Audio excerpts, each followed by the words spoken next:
गंगापुर के लाभरवा गुंडापुर के भैसुरावा दरियापुर के देवरवा गंगापुर के लाभरवा गुंडापुर के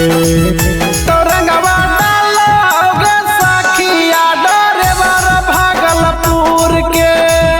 तो रंगवा डालोगे सखिया डरेवर भागलपुर के भैसुरावा दरियापुर के देवरवा गंगापुर के लाभरवा गुंडापुर के तो रंगवा डालोगे सखिया डरेवर भागलपुर के तो रंगवा डालोगे सखिया डरेवर भागलपुर के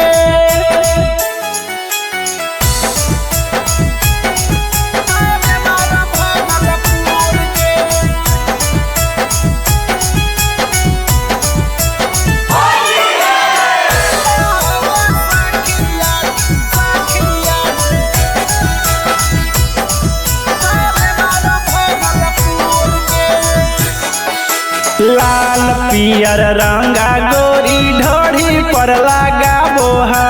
भरल पीछा कारी रंगा चोली में चुबाबो है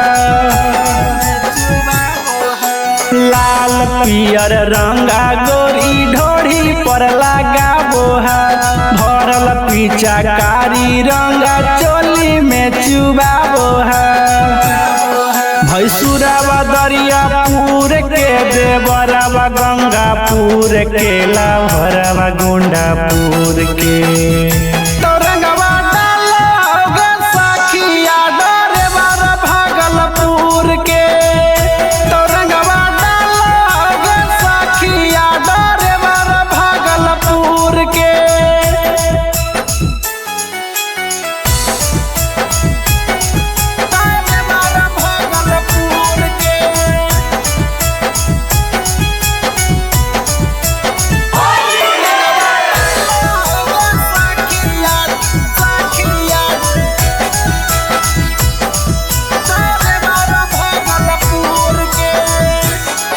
आगे आसो होली लगो साखी कर दे तो की गीला गे आना मोल प्रेमी रंजित कर दे तो की ढीला गे आगे आसो होली लगो साखी कर दे तो की गीला गे आना मोल प्रेमी रंजित कर दे तो की ढीला गे भैसुरावा दरियापुर के देवरवा गंगापुर के लाभरवा गुंडापुर के।